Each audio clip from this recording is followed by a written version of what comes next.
মির্চির বিশেষ নিবেদন Times of পুরাণ।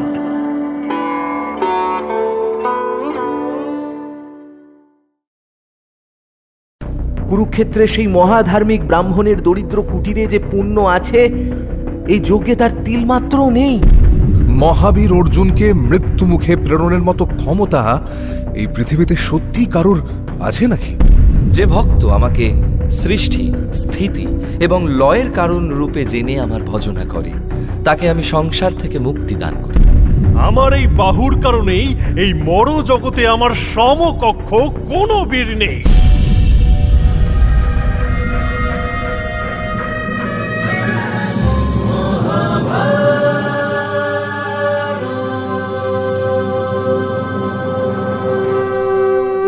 মহাভারত চিরকালের চিরনতুন। মহর্ষি বেদব্যাস রচিত মহাকাব্য মহাভারতের বাংলা অনুবাদ করেছেন হরিদাস সিদ্ধান্ত বাগীশ, কালীপ্রসন্ন সিংহ, রাজশেখর বসু সহ অনেক বিদগ্ধ পণ্ডিত। সেই সব জনপ্রিয় অনুবাদ এবং প্রচলিত ভাষ্যকে ভিত্তি করে সহজ ভাষায় মহাভারতের নাট্যরূপ দেওয়া হল শুধুমাত্র আপনার জন্য। প্রযোজনা প্যাস্টেল এন্টারটেইনমেন্ট। দ্বারকায় ফিরে এসে পিতা বসুদেবের সামনে অভিমন্যুর শোকে অধীর হয়ে উঠলেন কৃষ্ণ। এদিকে ব্যাসদেবের নির্দেশে অশ্বমেধ যজ্ঞের জন্য হিমালয় থেকে বিপুল সম্পদ নিয়ে ফিরে এলেন পঞ্চপাণ্ডব। যজ্ঞের অশ্ব নিয়ে এবার পৃথিবী ভ্রমণে বেরোলেন অর্জুন স্বয়ং। কিন্তু তাঁর আপন পুত্রের হাতে অর্জুনের মৃত্যু ঘনিয়ে এলো। উলুপির শুশ্রূষায় প্রাণ ফিরে পেলেন তিনি। তারপর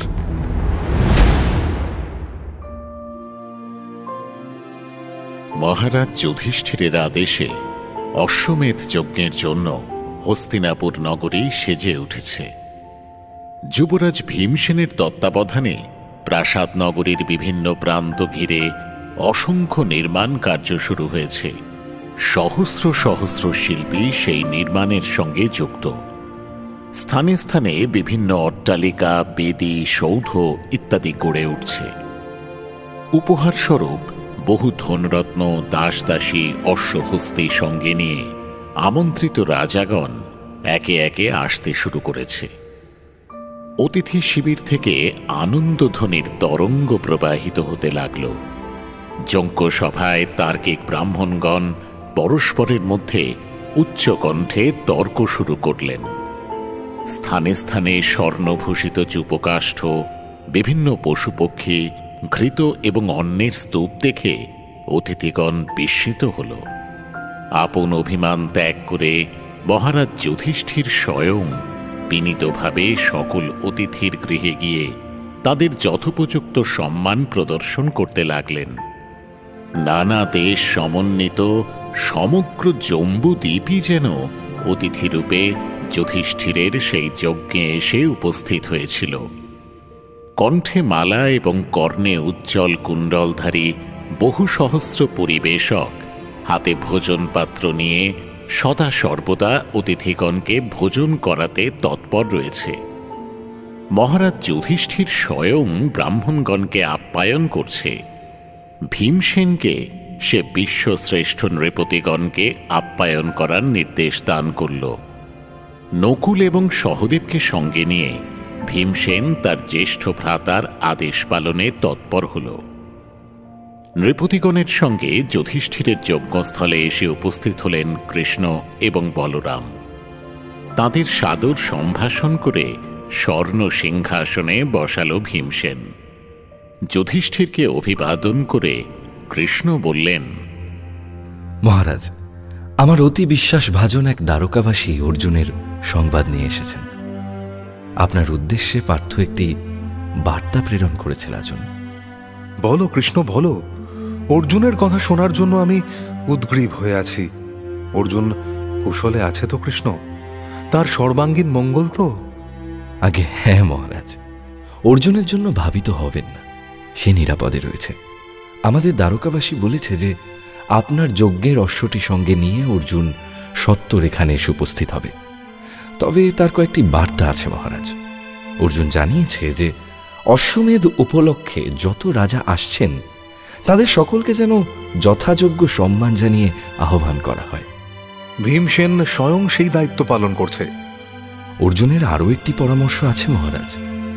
অর্জুন জানিয়েছে যে নৃপগণকে সংবর্ধনা করার সময় যেন সকল রাজাকে সমদৃষ্টিতে দেখা হয়, বিশেষ করে অর্ঘ্যদানের সময় যেন ইতিপূর্বে রাজসূয় যজ্ঞের মতো অবাঞ্ছিত ঘটনা না ঘটে, সে বিষয়ে সতর্ক থাকার কথা বলেছে পার্থ। রাজাগণের বিদ্বেষের ফলে আর যেন কোনোভাবেই লোকক্ষয় না হয়, সে বিষয়ে বিশেষভাবে সাবধান করে দিয়েছে সব্যসাচী। তোমার এই বার্তা আমি নিশ্চয়ই স্মরণে রাখব কৃষ্ণ।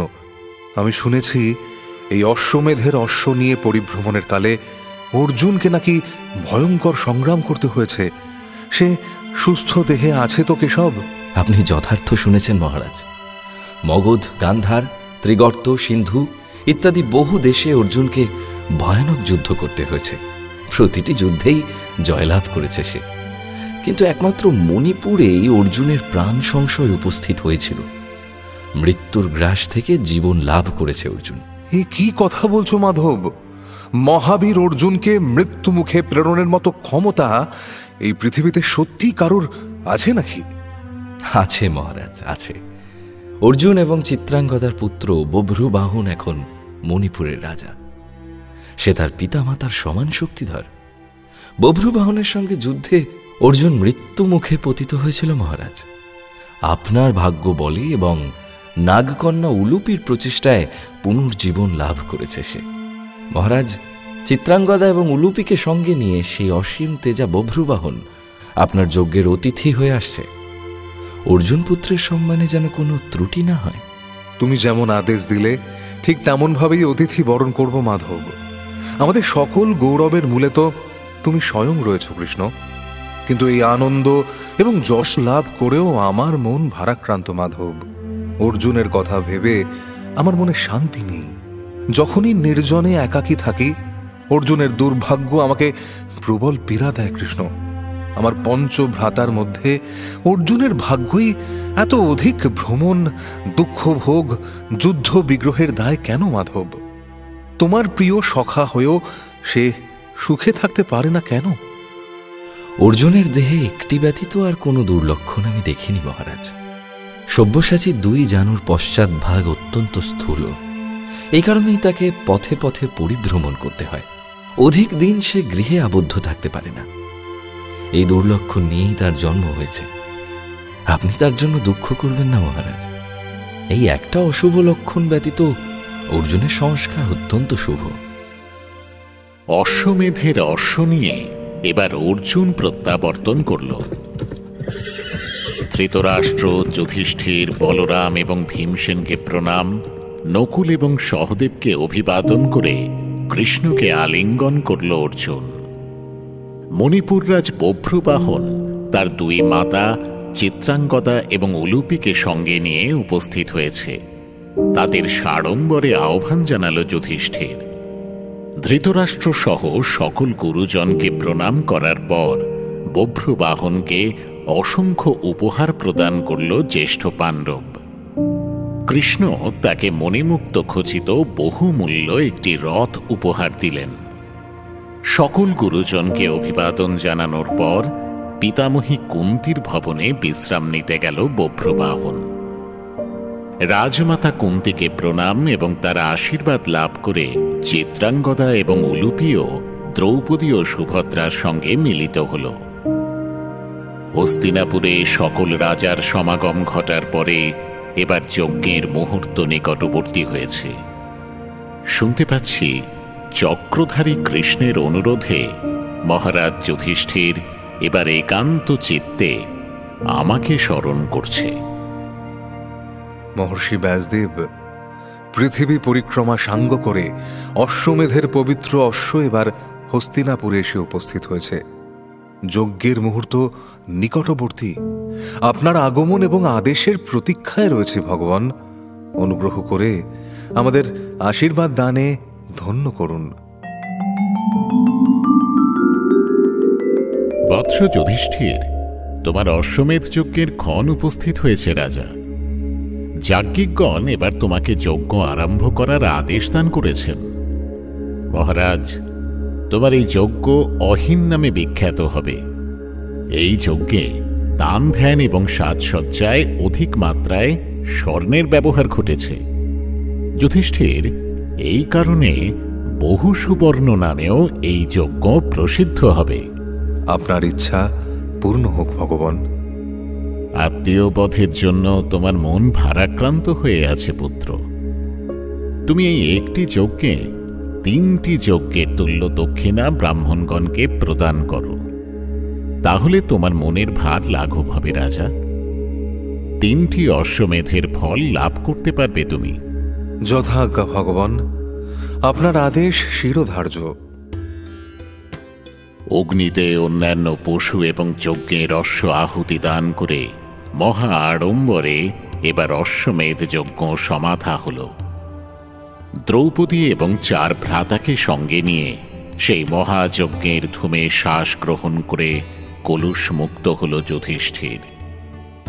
দক্ষিণাস্বরূপ আমার হাতে পৃথিবীর ভার অর্পণ করল সে। তারপর আমারই আদেশে, আমারই প্রতিনিধি স্বরূপ সেই পৃথিবীর পালন কর্তা হয়ে জ্যেষ্ঠ পাণ্ডব এবার নির্বিঘ্নে প্রজা পালন শুরু করল।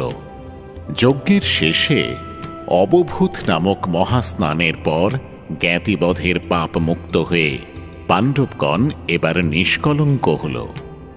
যুধিষ্ঠিরের এই অশ্বমেধ যজ্ঞের খ্যাতি দেশ দেশান্তরে প্রচারিত হল। প্রভূত পরিমাণে দক্ষিণা লাভ করে ব্রাহ্মণগণ মহা আনন্দিত। রাজাগণকেও যথোচিত সম্মানে ভূষিত করেছে যুধিষ্ঠির। সে রাজ্যে কারোর দারিদ্র রইল না, সকলের অন্ন কষ্ট দূরীভূত হল। সকল দিকই এখন মঙ্গলময় হয়ে উঠেছে। এমন সময়ে এই যজ্ঞস্থলে একটি প্রাণী এসে উপস্থিত হল। প্রাণীটি নকুল অর্থাৎ বেজি। তার দেহের একটি অংশ স্বর্ণময়। যুধিষ্ঠিরের যজ্ঞস্থলে এসে সেই অদ্ভুত দর্শন প্রাণীটি বলল, নৃপগণ, আমার কথা শোনো তোমরা। এই যজ্ঞ নিয়ে মিথ্যাই এত প্রচার করছো। কুরুক্ষেত্রে সেই মহাধার্মিক ব্রাহ্মণের দরিদ্র কুটিরে যে পুণ্য আছে, এই যজ্ঞে তার তিলমাত্রও নেই। তুমি কে? মহারাজ যুধিষ্ঠিরের নিন্দা করছো কেন? ব্রাহ্মণ, আমাকে ক্ষমা করবেন, আমি মিথ্যা বলিনি। আপনি জানেন না, তাই আমার বাক্যে সন্দেহ করছেন। কিন্তু আমি স্বয়ং এক মহাপুণ্যবান ব্যক্তির কীর্তি স্বচক্ষে দেখেছি, ধন্য হয়েছি আমি। এই দেখুন, এই দেখুন, সেই পুণ্যাত্মার গৃহের ভূমিকে স্পর্শ করতেই আমার দেহের এক অংশ স্বর্ণময় হয়ে গেছে। কিন্তু এই যজ্ঞভূমিতে আমার দেহের বাকি অংশের কোনো পরিবর্তন তো ঘটল না। কোন ব্রাহ্মণের কথা বলছো তুমি নকুল? সেই ব্রাহ্মণ অতি দরিদ্র। কোনো ক্রমে ভিক্ষায় যা লাভ করেন, সপরিবারে তাই ভোজন করেন। একদিন তার নিরন্ন গৃহে একমুষ্টি জব মাত্র ভিক্ষা পেয়েছেন। স্নানান্নিক শেষে ভোজনের উপযোগী করে সেই জবের তণ্ডুলি ভক্ষণ করতে যাবেন, এমন সময় এক অতিথি এলেন তার গৃহে। আপন ভাগের তণ্ডুল সেই অতিথিকে দান করলেন ব্রাহ্মণ। অতিথির ক্ষুধা তৃপ্ত হল না।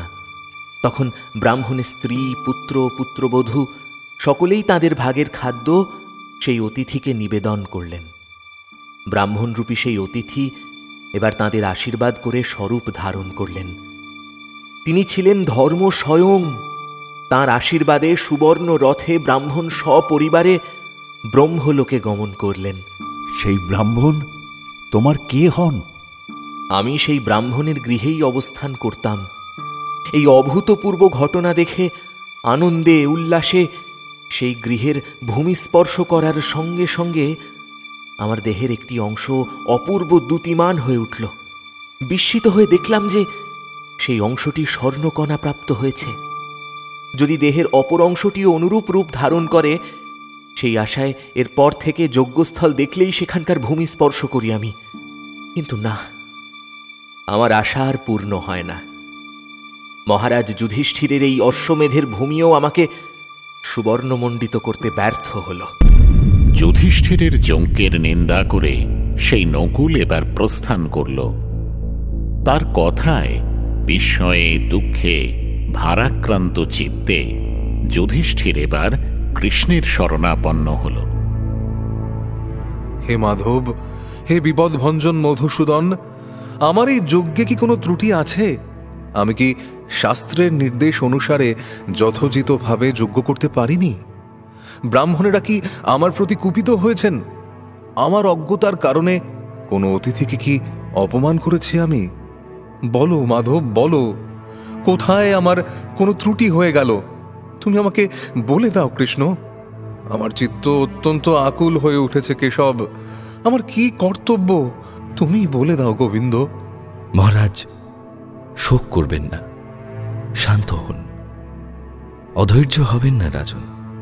আপনার এই যজ্ঞের কোনো ত্রুটি হয়নি।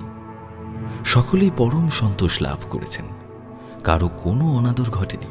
তাহলে ওই নকুল কি মিথ্যা বলে গেল কেশব? না মহারাজ, মিথ্যা বলেনি। আপনার নিন্দা করে সে নিজে শাপমুক্ত হয়েছে। এ কি বলছো কৃষ্ণ? ওই নকুল তাহলে কে? কারণ নিন্দা করে কেউ শাপমুক্ত হতে পারে কি? ওই নকুল হলেন ছদ্মবেশী ধর্ম স্বয়ং। মহর্ষি যমদগ্নির ধৈর্য পরীক্ষা করতে ধর্ম একবার তার দুগ্ধ ভরা পবিত্র পাত্র নষ্ট করে ফেলেন। এ ঘটনায় মহর্ষি কুপিত না হলেও তার পিতৃপুরুষগণের অভিশাপে ধর্মই নকুলের দেহ প্রাপ্ত হয়েছেন। তারা ক্রোধ ভরে বলেন যে ধর্ম যতক্ষণ না নিজ মুখে নিজের নিন্দা করছেন ততক্ষণ তিনি তার স্বরূপে প্রত্যাবর্তন করতে পারবেন না। মহারাজ যুধিষ্ঠির স্বয়ং ধর্ম, সুতরাং তাঁর নিন্দা করে নকুলরূপী ধর্ম এবার শাপমুক্ত হলেন। আপনার অশ্বমেধ যজ্ঞ সার্থক হল রাজন। জনার্দন, ধর্ম মানুষকে কি দিতে পারে সে কথা তুমি নিজ মুখে বলো মাধব। আমি তোমার শরণাগত, তোমার মুখেই ধর্ম কথা শুনতে চাই কৃষ্ণ। মহারাজ, ধর্মই মানুষের সব, পিতা মাতা ভ্রাতা বন্ধু সখা, ধর্মই মানুষের অধিপতি। ধর্ম থেকেই মানুষের কামনা বাসনা চরিতার্থ হয়। আবার বিশুদ্ধ ধর্মের সেবা করলে মহাভয় বিনষ্ট হয়ে মানুষ মোক্ষ লাভ করতে পারে।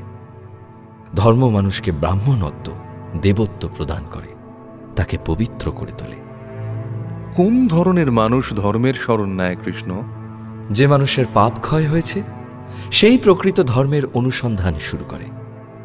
মনুষ্য জন্ম লাভ করা অতি দুষ্কর। সেই জন্ম লাভ করে যারা ধর্মাচরণ করে না তারা নিতান্তই হতভাগ্য।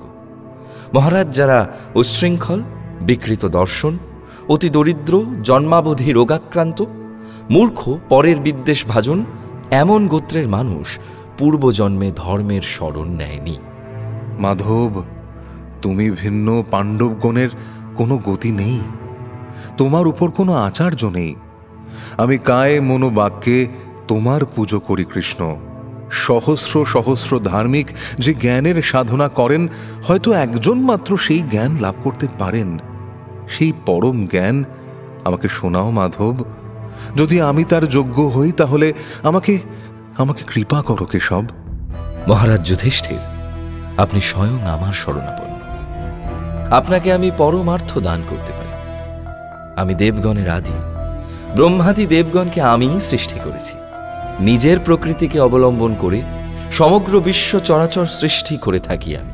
ধর্ম সংস্থাপন এবং অধর্মের বিনাশের জন্য নিজেই নিজেকে মানুষ রূপে সৃষ্টি করেছি রাজন। মধুসূদন, তোমাকে মানুষ জ্ঞান করে আমি পতিত হতে চাই না। তুমি বলে দাও কৃষ্ণ, তোমাকে কিভাবে ভজনা করব? মহারাজ, যে ভক্ত আমাকে সৃষ্টি, স্থিতি এবং লয়ের কারণ রূপে জেনে আমার ভজনা করে তাকে আমি সংসার থেকে মুক্তি দান করি। আমার স্বরূপ অতি বিরাট। স্বর্গ আমার মস্তক, চন্দ্র এবং সূর্য আমার দুটি চোখ, গো, অগ্নি এবং ব্রাহ্মণ আমার মুখ, বায়ু আমার নিঃশ্বাস, 8টি দিক আমার বাহু, নক্ষত্র সকল আমার অলঙ্কার, আকাশ আমার বক্ষ, আমারই উদরে মেঘ এবং বায়ু প্রবাহিত হয়। এই পৃথিবী হল আমার চরণ। জীবাত্মাও আমি, পরমাত্মাও আমি। আমি অচিন্তনীয়, জন্মহীন, মৃত্যুহীন, অনাদি, অজ্ঞেয়, অবদ্ধ। আমিই ধর্ম। সকল বস্তু এবং সকল প্রাণের মধ্যে আমি বাস করি। সকল বস্তু এবং সকল প্রাণ আমার মধ্যে বাস করে রাজন। আমার প্রতি যাদের ভক্তি প্রবল, কোনো দোষ বা পাপ এমন মানুষকে স্পর্শ করতে পারে না রাজন। তাদের দর্শন করে মানুষ পাপ শূন্য হয়। হে পরমাত্মা, হে জনার্দন, হে সর্বেশ্বর, তোমার মুখে ধর্মকথা, তোমার রূপবর্ণনা শুনে আমি অভিভূত হলাম নারায়ণ। আমার মতো অভাজনের প্রণতি গ্রহণ করো কৃষ্ণ। আপনার রাজ্যের সুখ সমৃদ্ধি হোক, ধর্ম আপনাকে রক্ষা করুন। আমার দৃষ্টিপাতে আপনার এবং এখানে উপস্থিত সকলের পাপ বিনষ্ট হোক। অশ্বমেধ যজ্ঞের শেষে কৃষ্ণ, বলরাম প্রমুখ সুহৃদগণ আপন আপন রাজ্যে গমন করলেন। যুধিষ্ঠিরের রাজত্বে কোনো প্রজারই কোনো অভাব রইল না। সকলেই সুখে শান্তিতে বিরাজ করতে লাগল। সর্বত্র ধর্মের প্রসার ঘটল। বিদুর, সঞ্জয় এবং যুযুৎসু সর্বদাই ধৃতরাষ্ট্রের কাছে থাকে। সেই বৃদ্ধ রাজার অনুমতিক্রমেই রাজ্যের সকল কার্য করে যুধিষ্ঠির। আপন ইচ্ছানুসারে ধৃতরাষ্ট্র বন্দীদের মুক্তি কিংবা দণ্ড হ্রাস করলে যুধিষ্ঠির নির্দ্বিধায় তাকে মান্যতা দেয়। ইচ্ছানুসারে তীর্থযাত্রা করে ধৃতরাষ্ট্র। তার প্রয়োজনীয় এবং বাঞ্ছিত সকল প্রকার বস্তু এনে উপস্থিত করে যুধিষ্ঠির। মহামূল্য বস্ত্র, নানা অলঙ্কার, গন্ধমাল্য, উপাদেয় খাদ্য পানীয়, অশেষ প্রকার ধনরত্ন, মুদ্রা ইত্যাদি নিয়ে পাণ্ডবগণ সদা সর্বদা তার সেবায় প্রস্তুত থাকে। প্রাতঃকালে শয্যা ত্যাগ করে পবিত্র দেহে ইষ্টমন্ত্র জপ করে পাণ্ডবগণের মঙ্গল কামনায় প্রত্যহ যজ্ঞ করায় ধৃতরাষ্ট্র। তারপর তাদের প্রণাম গ্রহণ এবং আশীর্বাদ দান করে মুনি, ঋষি এবং ব্রাহ্মণদের কাছ থেকে স্বস্তি বচন শ্রবণ করে। হস্তিনাপুরের ব্রাহ্মণ, ক্ষত্রিয়, বৈশ্য এবং শূদ্র এই চার বর্ণের মানুষের কাছেই অত্যন্ত প্রিয় পাত্র ছিল ধৃতরাষ্ট্র। কুন্তী, দ্রৌপদী, সুভদ্রা, চিত্রাঙ্গদা, উলুপী প্রমুখ কুরু নারীগণ গান্ধারীর সেবা করে।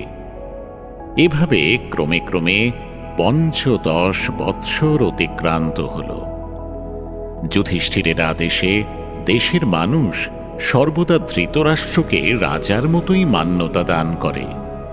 ধৃতরাষ্ট্রের অবজ্ঞা করলে সে ব্যক্তিকে কখনো ক্ষমা করে না যুধিষ্ঠির। অর্জুন, নকুল এবং সহদেব যুধিষ্ঠিরের নির্দেশের অনুগামী হলেও ভীমসেন কিন্তু ধৃতরাষ্ট্রকে শ্রদ্ধা করে না। রাজাদেশের কারণে প্রকাশ্যে কোনো বিরূপ ভাব না দেখালেও মনে মনে ধৃতরাষ্ট্রকে ক্ষমা করতে পারেনি সে। অতীতের অপমানের কথা সে বিস্মৃত হতে পারে না কিছুতেই।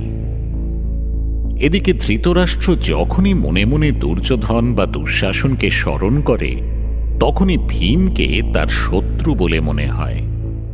সুতরাং পরস্পরের মধ্যে প্রচ্ছন্ন বিদ্বেষ কখনো লুপ্ত হয়নি।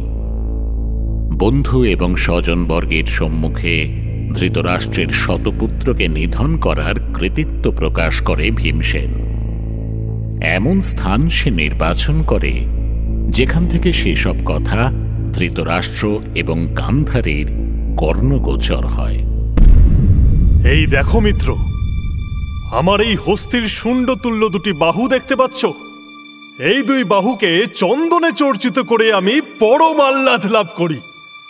তার কারণ জানো মিত্র? না মিত্র, তুমিই বলো, এই বাহুর প্রতি তোমার এত মমতা কেন? ওই অন্ধ রাজা ধৃতরাষ্ট্রের শতপুত্রকে এই বাহুতে পিষ্ট করেই যমলোকে প্রেরণ করেছি মিত্র।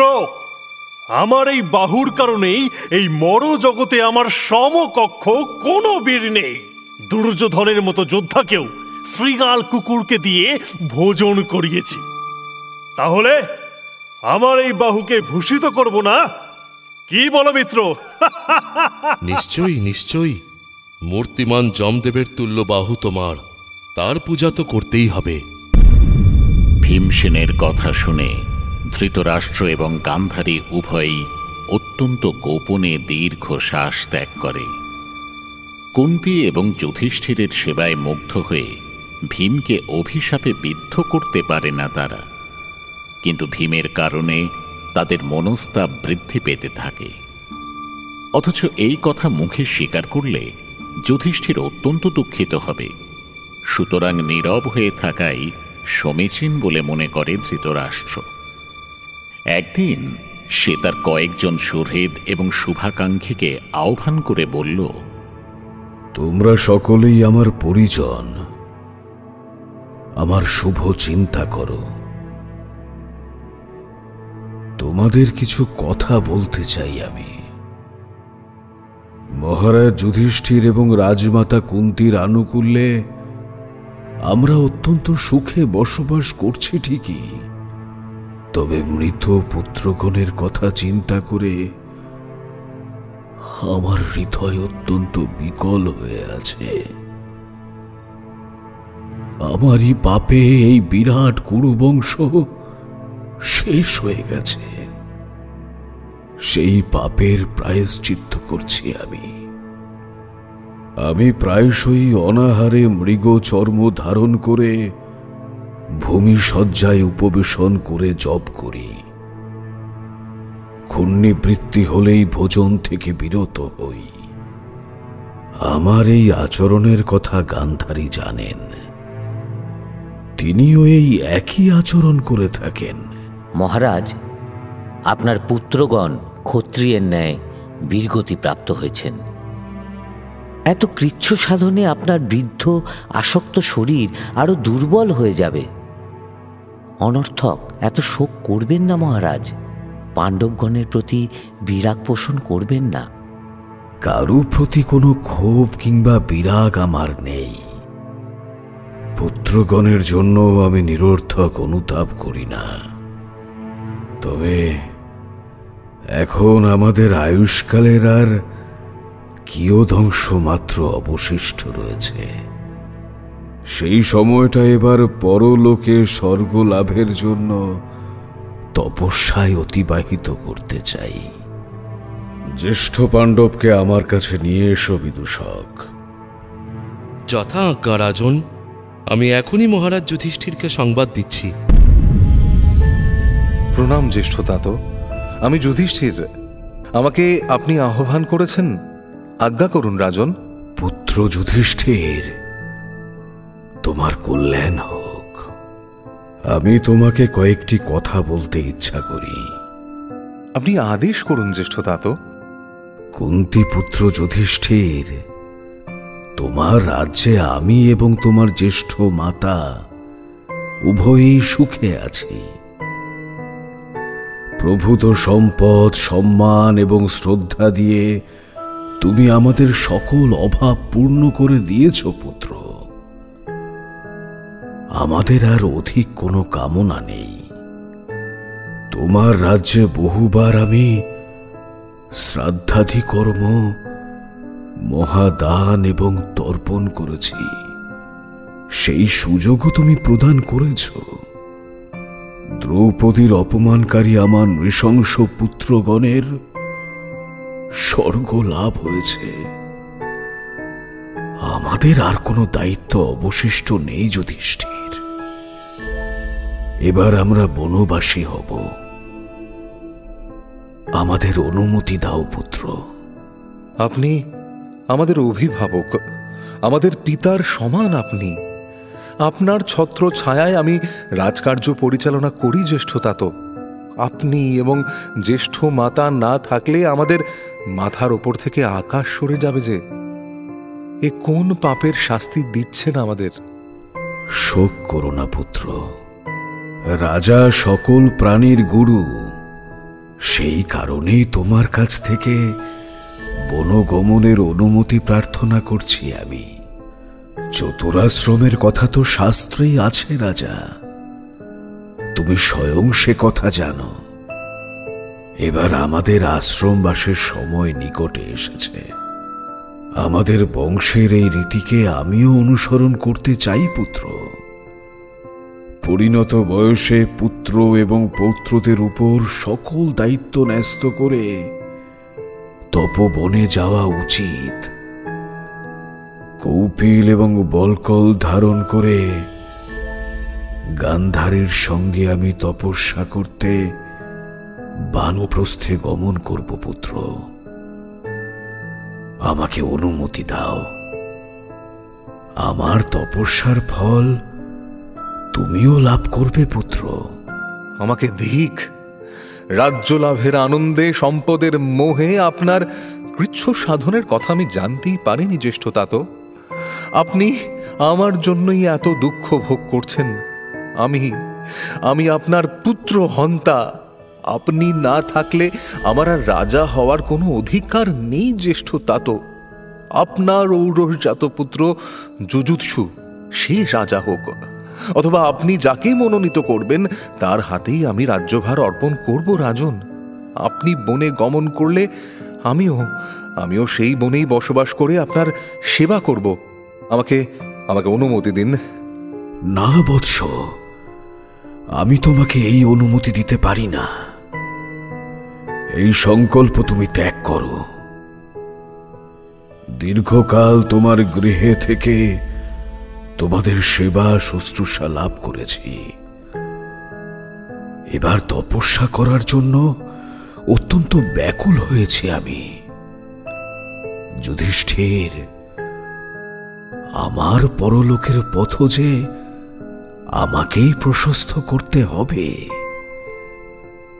তুমি আমাকে সেই অনুমতি দাও পুত্র। বার্ধক্য এবং অনাহারের কারণে আমি অত্যন্ত ক্লান্ত হয়েছি পুত্র। কথা বলতে অত্যন্ত পরিশ্রান্ত বোধ করছি। তুমি অনুমতি দাও পুত্র। তুমি অনুমতি না দিলে আমি আহার করব না। জ্যেষ্ঠতাত, আমাকে দয়া করুন। আমাকে অনাথ করে যাবেন না। আমি আপনার কাছে দয়া ভিক্ষা প্রার্থনা করছি।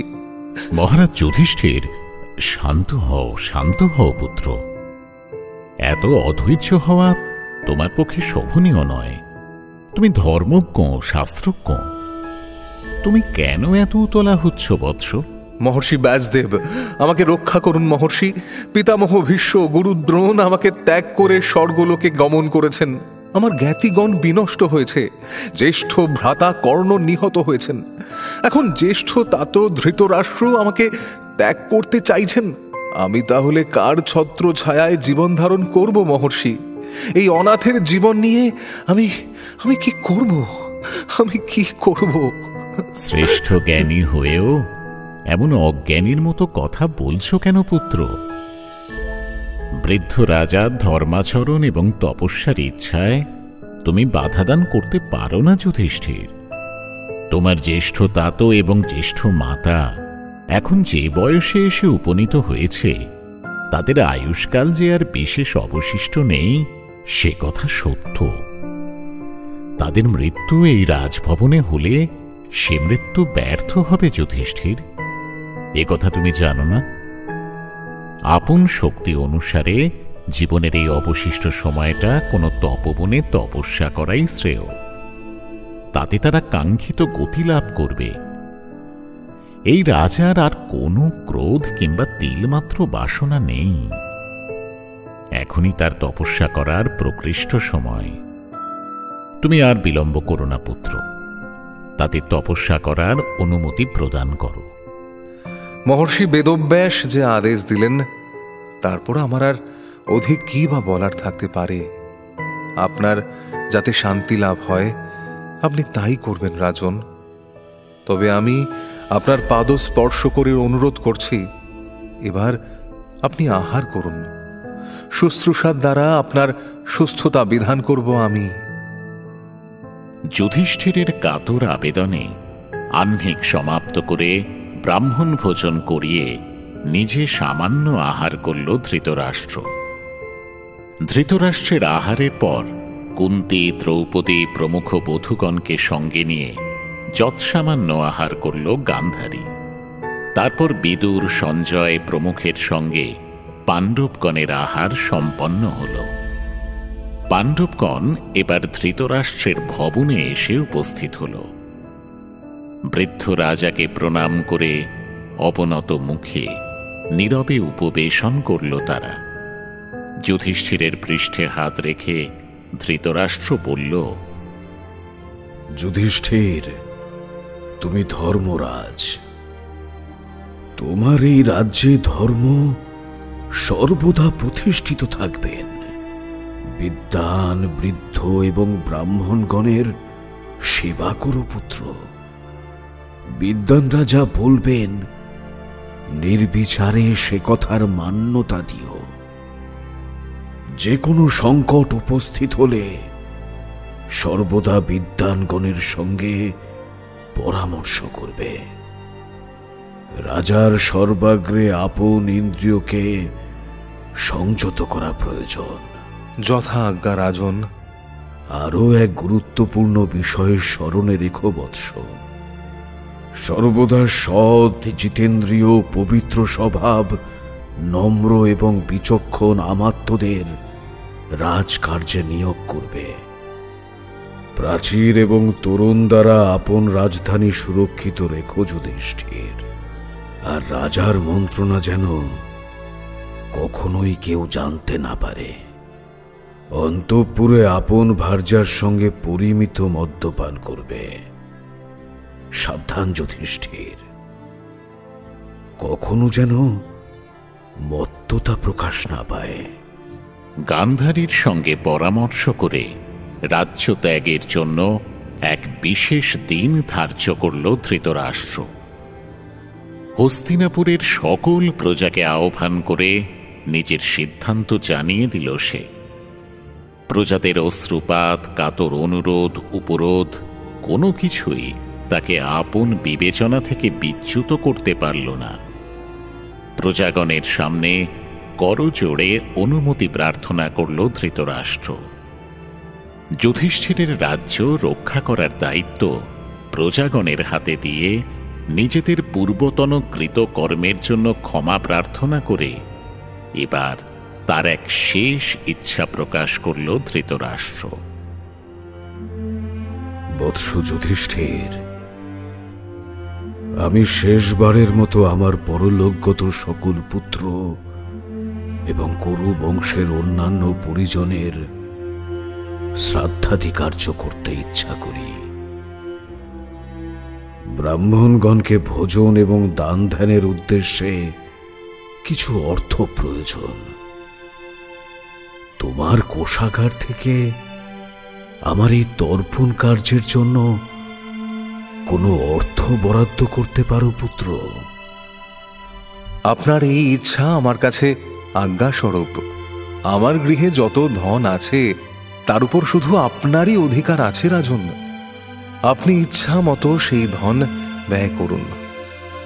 যুধিষ্ঠির এবং অর্জুন আপন আপন গৃহ, কোষাগার, অন্যান্য সম্পদ, এমনকি আপন আপন প্রাণও ধৃতরাষ্ট্রকে দান করার জন্য প্রস্তুত হল।